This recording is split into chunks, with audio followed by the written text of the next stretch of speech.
Good, very late afternoon, Covidius Brits. Sorry this one's been late and it will therefore be short. Actually took a trip out to the hospital to see the dermatology department, see the doctor at dermatology, and it looks like I've got vertigo. It's been photographed and taken care of, and some arrangements have been made with my GP to give me, if necessary, a steroid cream. But in all honesty, it doesn't particularly bother me. But for anyone who has got it, I was advised that you do need to take much more care in the sun.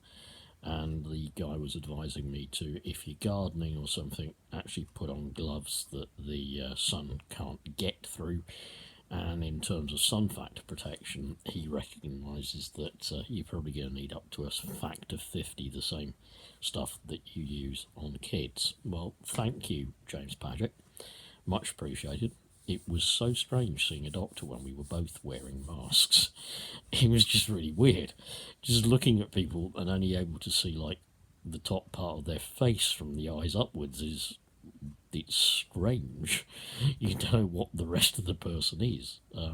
But I was happy to go, and I certainly felt that the hospital were doing everything that they could to prevent the cross-transmission of COVID and whatever. I spotted a lot of people naturally wandering around in masks. People were pretty good at keeping their distance. There were signs encouraging everyone to keep to the left-hand side when walking down corridors. And on the whole, people did keep a reasonable distance apart. And I have to say, the clinics were certainly not packed out. That makes me very happy. So that's one piece of good news I want to report to you.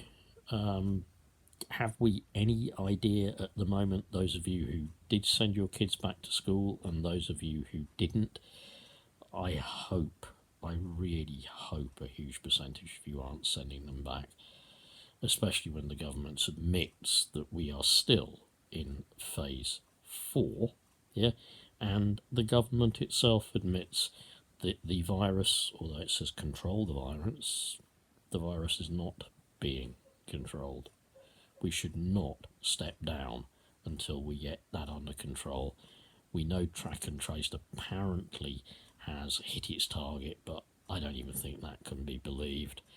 We know that public confidence in the lockdown has now completely eroded, and that's mainly thanks to Dom Cummings.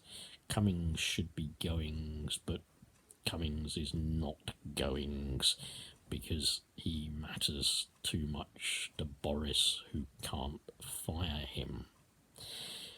General point worldwide, did you hear that Trump was forced into his bunker in the White House by the protesters outside about George Floyd?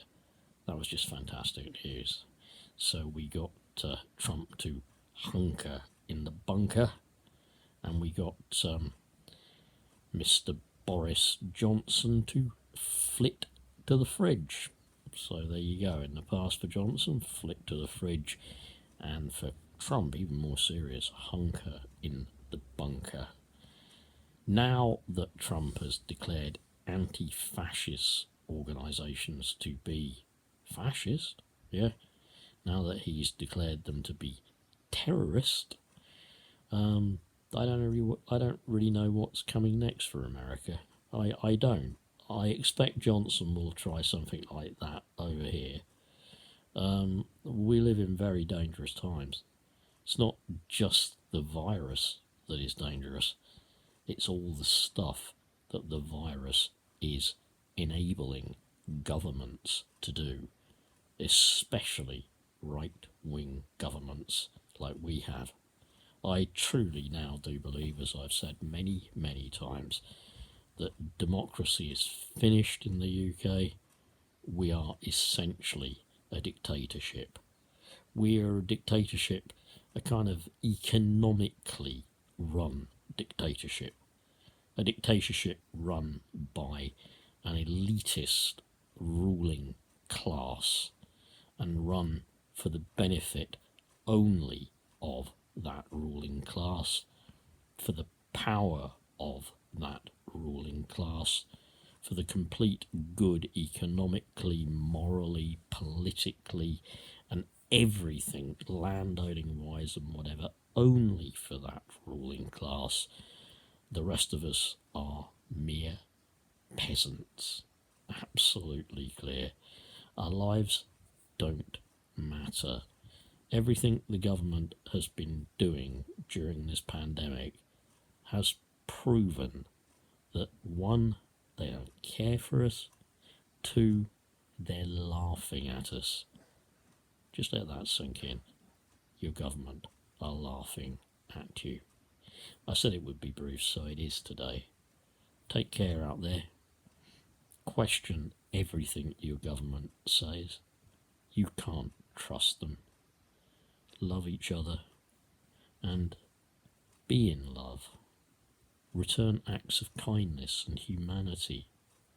Return acts of humility. Remember that in the end, love will win. Hate will die, it will disappear. Love will win. Stay loving, stay kind, stay true, stay helpful, stay together and stay strong, whatever you're doing. Love is the answer. Take care. Bye-bye.